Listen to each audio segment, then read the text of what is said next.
Hello ladies and gentlemen, my name is Jason and welcome to another episode of DeepSeededGeek.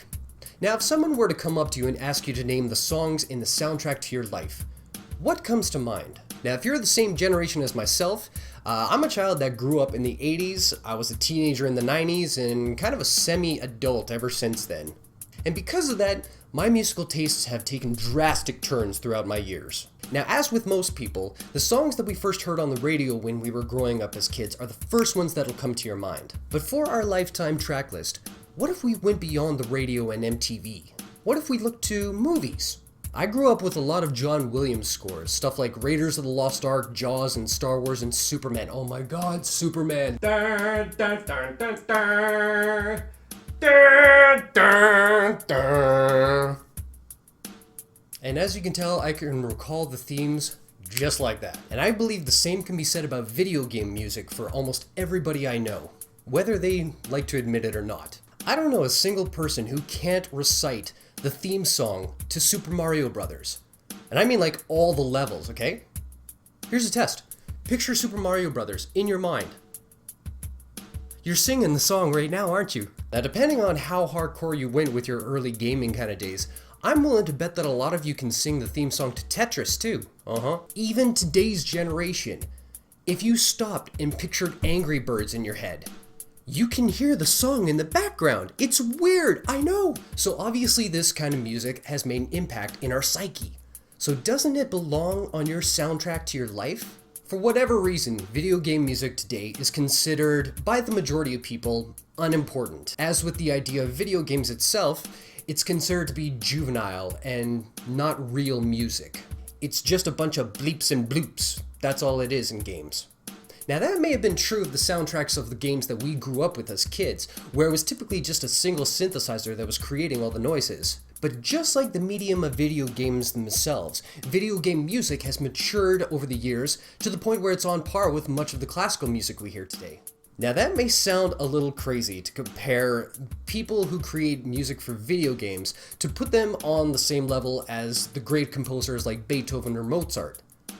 But check this out. Classic FM, which is a well-respected website and radio show dedicated to all things classical music, recently came out with a list of their 300 most influential classical works of all time.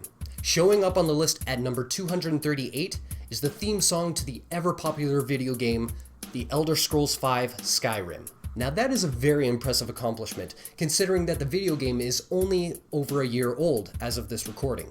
So for it to appear on the list comprising of the best works ever created is astonishing.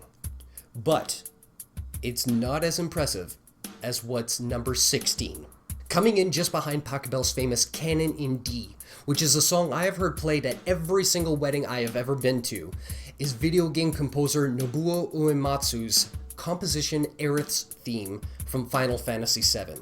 And that's a game that was on the very first PlayStation back in 1997. I'll say that again. A video game song is number 16 on the 300 best classical compositions of all time. You know, I can recall the very first time I heard a piece of music in a video game that just changed my perception on the whole genre. And funny enough, it was from a Final Fantasy game. In Final Fantasy VIII, I had never heard any kind of music that was just sweeping with a full orchestra like that before. Not to mention an opening cinematic sequence that is still the benchmark for all video games that I've played since. Since then, I am always amazed at the talent and the beauty that is put into every kind of video game soundtrack. Now, the reason why I'm bringing up this topic for discussion is because a couple of months back, I took my nephew to a show called Video Games Live. Now, it's exactly what it sounds like. It's a full orchestra that plays all the themes from the classic video games while having video montages of the games in the background. I am so grateful that something like this concert series exists. Not only for my own personal enjoyment, but because my nephew is at that age where he is really getting into music and he's playing music as well. So between our share of love for music and our share of love for video games, this concert just melds the two perfectly. And because of that, it opens him up to a whole new genre of music that he might not have been exposed to.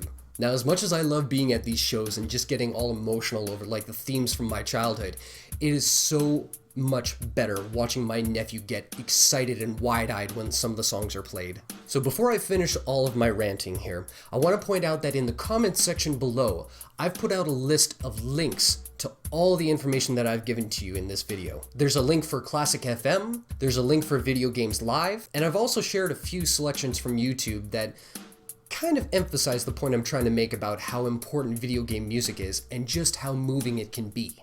And with that, I want to thank you all for watching Deep-Seeded Geek. If you liked this video, please indicate below by hitting the little like button. If you want to see more of this content, hit the subscribe button and you'll be updated every Monday and Friday when I put out new videos. Share this with all your friends and family. Leave some comments below if you think there's some sort of classical piece in music or other that I should be listening to and for others to listen to as well.